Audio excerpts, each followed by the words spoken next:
오늘의 역사 시간입니다. 8월 20일 과거 오늘에는 어떤 일들이 있었는지 저희가 준비한 자료들 보면서 좀 깊이 들어가 볼까 합니다.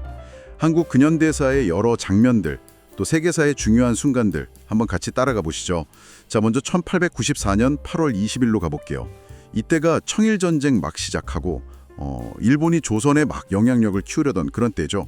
경복궁 점령하고 친일 내각 세워서 갑오개혁, 일본 입맛대로 하는 개혁이었죠. 이걸 밀어붙이면서 평양 쪽으로 군대를 보내려고 딱 준비하던 시점. 정말 정신없었겠네요. 네, 그렇습니다.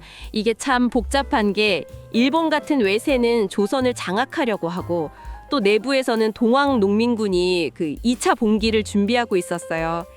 외세 배척하고 또 낡은 질서 바꾸자는 목소리였죠. 그러니까 외세의 개입, 내부 개혁 요구, 또 민중의 저항, 이 세 가지 힘이 막 부딪히던 정말 중요한 갈림길이었던 셈입니다. 그리고 한 50년 정도 지났네요. 1945년 8월 20일입니다. 이때는 광복 직후잖아요. 여운형 선생이 중심이 된 조선건국준비위원회, 건준이라고 하죠. 이게 전국적으로 막 조직을 만들면서 우리 힘으로 나라 세우자, 이런 분위기가 아주 강했던 때고요. 네, 해방 직후니까 그 열기가 대단했죠. 우리 손으로 국가를 만들겠다, 이런 열망이요. 근데 아시다시피 이 희망이 오래가진 못했습니다. 곧바로 이제 미군하고 소련군이 38선 기준으로 딱 들어오면서 분단의 그림자가 드리워지기 시작했죠.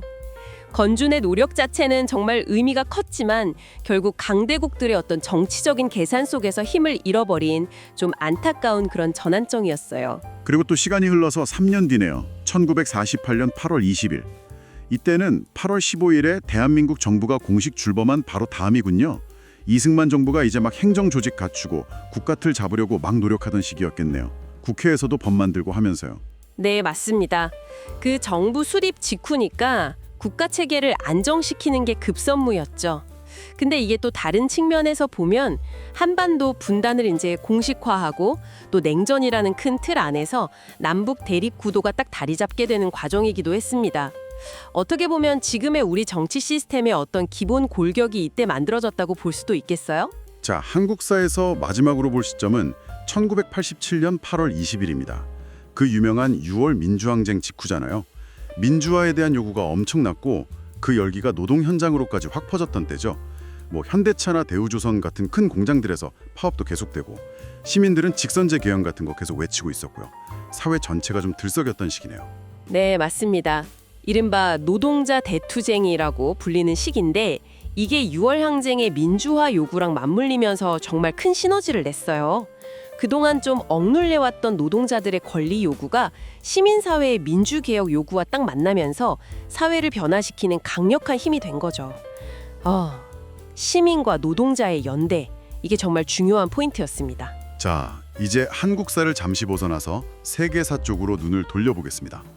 8월 20일 세계적으로도 꽤 굵직한 사건들이 있더라고요. 아주 오래전 636년으로 가면 야르무크 전투라는 게 있었네요. 이슬람 세력이 당시 최강 대국이던 비잔티움 제국을 이긴 결정적인 싸움이었다고요. 네, 그렇죠. 이 전투 승리로 초기 이슬람 제국이 중동 지역에서 확실하게 이제 패권을 잡게 되는 굉장히 중요한 계기가 된 전투입니다. 역사의 물줄기를 바꾼 전투 중 하나죠. 시대를 좀 훌쩍 건너뛰어서 1940년 8월 20일에는 레온 트로츠키가 암살당한 날입니다. 스탈린하고 권력 다툼에서 밀려나서 멕시코에 망명 중이었잖아요. 결국 스탈린이 보낸 암살자에게 목숨을 잃게 되는데 이건 스탈린주의의 어떤 냉혹함 그리고 초기 공산주의 운동 내부의 그 노선 투쟁이 얼마나 치열했는지를 보여주는 사건이죠. 그리고 우리에게 조금 더 가까운 시대죠. 1968년 8월 20일. 프라하의 봄이라고 알려진 체코슬로바키아의 개혁이 무너진 날이네요. 인간의 얼굴을 한 사회주의를 외치면서 자유화를 추진했는데 소련이랑 바르샤바 조약군, 탱크가 그냥 밀고 들어와 버린 거잖아요. 이건 참 어떤 의미로 봐야 할까요?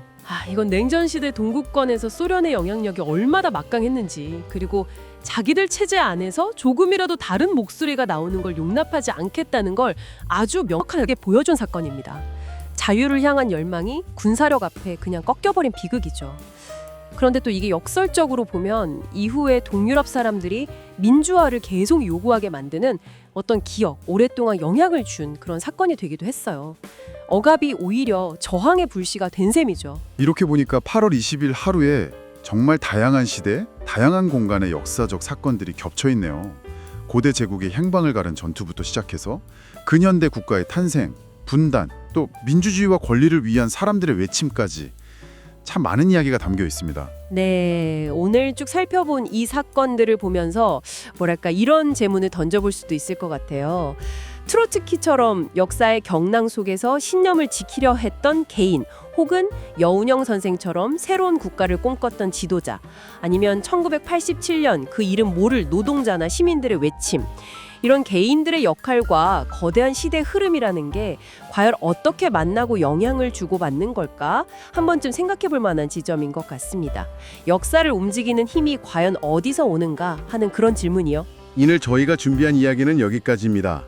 8월 21일이라는 날짜에 담긴 여러 역사적 의미들을 되새기면서 현재를 또 한번 돌아보는 그런 시간이 되셨기를 바랍니다.